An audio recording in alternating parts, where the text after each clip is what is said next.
میلاد کا معنی ہوتا ہے نبی کی ولادت کی جگہ کا ذکر کرنا، نبی کی ولادت کو بیان کرنا، یہ اہل سنت کے نزدیک عبادت ہے۔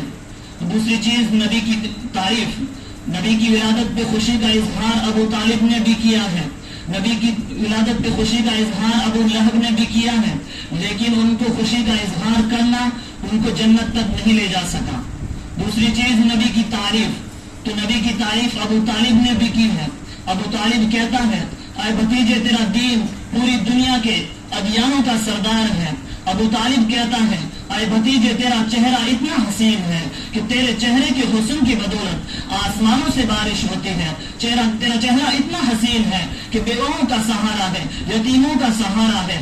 ابو طالب نے نبی کی شان میں نبی کی تعریف بھی کی ہے، نبی کی ولادت پہ خوشی بھی منائی ہے، لیکن اس کو جنت تک نہیں لے جا سکی۔ یہ وہی ابو طالب ہے جو نبی کا سگا چچا ہے، قریش النسل ہے، نبی کو دیکھ کر خوش ہوتا ہے۔ یہ وہی ابو طالب ہے جس کی موت کے وقت پیغمبر نے اس کے سرہانے کھڑے ہو کر کہا تھا چچا میری بات کو مان لے۔ اس وقت ابو طالب نے کہا تھا میں تیری آگ پسند کر سکتا ہوں، آر پسند کر سکتا ہوں، لیکن تیری بات نہیں مان سکتا۔ اے میرے بھتیجے میں تیری تعریف تو کر سکتا ہوں، تیری شان میں قصیدے پڑھ سکتا ہوں، لیکن میں تیری سیرت کو نہیں مان سکتا۔ دوستوں یہ وہی ابو طالب ہے جو پیغمبر کو سینے سے لگاتا ہے، جو پیغمبر کو دیکھ کر خوش ہو جاتا ہے۔ یہ وہی ابو طالب ہے جو کعبے کی زیارت کرتا ہے، لیکن اس کی میلاد پہ خوشی منانا اس کو جنت میں نہیں لے جا سکا، نبی کا چچا ہونا اس کو جنت میں نہیں لے جا سکا، کعبے کی زیارت کرنا اس کو جنت میں نہیں لے جا سکا، اس لیے کہ اس نے دونوں چیزوں یعنی نبی کی ولادت پہ خوشی کا اظہار کرنا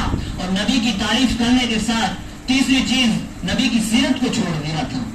دوسری طرف ایک آدمی کو دیکھیے کہ وہ رنگ کا بالکل کالا ہے، ہوٹ لمبے لمبے ہیں اور قریش النسل بھی نہیں ہے، وہ عربی زبان کو جانتا بھی نہیں ہے، اس نے نبی کی شان میں بڑے بڑے قصیدے بھی نہیں پڑھے ہیں، اس نے نبی کی شان میں بڑے بڑے کلمات بھی نہیں کہے ہیں، لیکن اس نے نبی کی سیرت کو اپنایا ہے، لیکن اس نے نبی کی سنتوں کو سینے سے لگایا ہے، نبی کے حکم کو سینے سے لگایا ہے، نبی کی سیرت کو سینے سے لگایا ہے، تو اس کا مقام اتنا بلند ہو گیا کہ وہ چلتا تو مدینے کی گلیوں میں ہے، اس کی قدموں کی آہٹ جنت میں گونج رہی ہے۔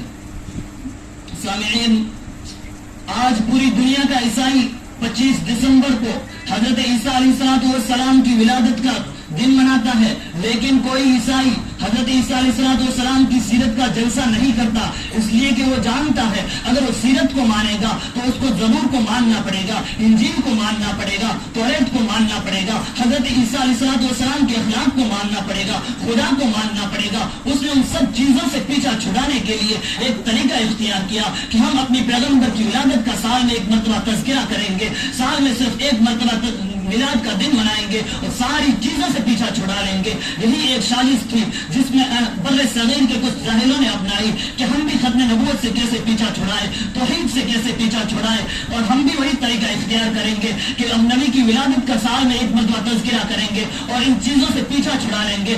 لیکن انہیں معلوم ہونا چاہیے جب تک بر صغیر میں علماء دیوبند کی جماعت موجود ہے تب تک وہ تمہیں عیسائیت کے طریقے پہ نہیں چلنے دے گی۔ یہ علماء دیوبند کا گروہ تمہیں بتلائے گا کہ جہاں نبی صلی اللہ علیہ وسلم کی میلاد کی خوشی منانا نبی سے عشق ہے تو وہی نبی کی سیرت اپنانا بھی نبی سے عشق ہے۔ سامعین، اللہ تبارک و تعالی نے قرآن مجید میں 6667 آیتوں میں کہیں نہیں فرمایا کہ تم میرے نبی کی ولادت کے دن تم جھنڈیاں لگاؤ، جلوس نکالو، گاجا باجا کرو۔ دوستو وہ پیغمبر جو اپنی امت کو استنجے کا طریقہ بھی بتلاتا ہو، اگر اس پیغمبر کی ولادت پہ فضول خرچی کرنا شریعت کا حصہ ہوتا تو وہ پیغمبر ابو بکر کو ضرور کہتا ابو بکر جہاں تو دوسرے کام کرتا ہے تو وہاں میری 9 ربیع الاول کی پیدائش کے دن تو جھنڈیاں لگا، جلوس نکال، فضول خرچی کر۔ لیکن وہ پیغمبر تو ہر وقت فرمائے میرے قول پہ چلو، میرے فعل پہ چلو، میری شریعت پہ چلو، میرے طریقے پہ چلو، میرے اخلاق پہ چلو، میرے کردار پہ چلو، میرے پیچھے پیچھے آؤ، جنت میں چلے جاؤ گے۔ اس پیغمبر نے کبھی نہیں کہا میرے طریقے کو چھوڑ دو، میرے اخلاق کو چھوڑ دو، میرے طریقوں کو چھوڑ دو، تم سال میں صرف ایک مرتبہ میلاد کا دن مناؤ، وہ بھی 12 ربیع الاول کے دن، تو پورے سال نبی صلی اللہ علیہ وسلم کی سنتوں کا جنازہ نکالتے ہو، نبی صلی اللہ علیہ وسلم کی سنتوں پر اسرا چلاتے ہو، پھر سال میں ایک مرتبہ نبی کی میلاد کا دن منا کر جنت میں چلے جاؤ گے، وہ بھی 12 ربیع الاول کے دن۔ آؤ میں تمہیں بتاتا ہوں نبی کی ولادت کی تاریخ۔ نبی صلی اللہ علیہ وسلم کی ولادت کی تاریخ تو 9 ربیع الاول کو ہے.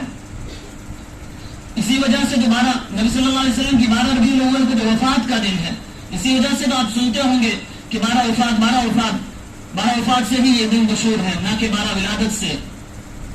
اب آپ دیکھیے، جب 12 ربیع الاول کے دن مدینے کی گلیوں میں نبی صلی اللہ علیہ وسلم کی وفات کا اعلان ہوا ہے، ابو الکلام آزاد کہتا ہے جو کھڑا تھا کھڑا رہ گیا، جو بیٹھا تھا بیٹھا رہ گیا. صحابہ پر قیامت ٹوٹ پڑی ہے. صحابہ پر مسجد نبوی قیامت سے پہلے ایک قیامت کا منظر پیش کر رہی ہے. ابو بکر کہتا ہے میں نے صحابہ کو مسجد نبوی کے کونوں میں دیکھا، ٹولیاں جمع ہے، زار و قطار رو رہی ہے. سفید داڑھی والے صحابہ، داڑیاں آنسوؤں سے تر ہے، صحابہ پر پریشانی آ پڑی ہے. لیکن آج ہی دن 12 ربیع الاول کا دن 1400 سال کے بعد آتا ہے. لوگ خوشیاں مناتے ہیں، میلاد مناتے ہیں، جھنڈیاں لگاتے ہیں. دوستوں، آپ فیصلہ کر کے اٹھے کہ جب 12 ربیع الاول کے دن نبی صلی اللہ علیہ وسلم کی وفات ہوئی ہے تو اس دن ابو بکر کا عمل کیا تھا اور ابلیس کا عمل کیا تھا. ابو بکر رو رہا ہے اور شیطان خوشی منا رہا ہے. جب نبی صلی اللہ علیہ وسلم کی وفات کا اعلان مدینے کی گلیوں میں ہوا ہے، شیطان خوش ہے، یہودی خوش ہے، عیسائی خوش ہے، مشرکین خوش ہے، لیکن ابو بکر رو رہا ہے. آج یہ لوگ نہیں سوچتے کہ ہم آخر نبی صلی اللہ علیہ وسلم کی وفات میں خوشی منا کر کس کے نفس قدم پر چل رہے ہیں. اے تیرے ضمیر کو کیا ہو گیا ہے، تیری محبت کو کیا ہو گیا ہے، تیرا ضمیر کہیں سو تو نہیں گیا. میں تیرے ضمیر کو جھنجھوڑنا چاہتا ہوں. جب آپ تو کہے گا نبی صلی اللہ علیہ وسلم کی وفات کے دن ابو بکر خوشیاں کیسے مناتا، ابو بکر جھنڈیاں کیسے لگاتا. جب تو نبی کی ولادت، اگر تیری رشتہ دار کا جنازہ پڑا ہو، اگر تیری پڑوسی کا جنازہ پڑا ہو، تو خوشی منا کے دکھا. جب تو خوشیوں کی محفل کو ختم کر ڈالے گا، بندوق بندے کا مقام ہے کہ پڑوسی کے جنازے پہ خوشی نہیں، رشتہ دار کے جنازے پہ خوشی نہیں، بھائی کے جنازے پہ خوشی نہیں، تو پیغمبر کے جنازے پہ خوشی کیوں ہونی چاہیے پھر؟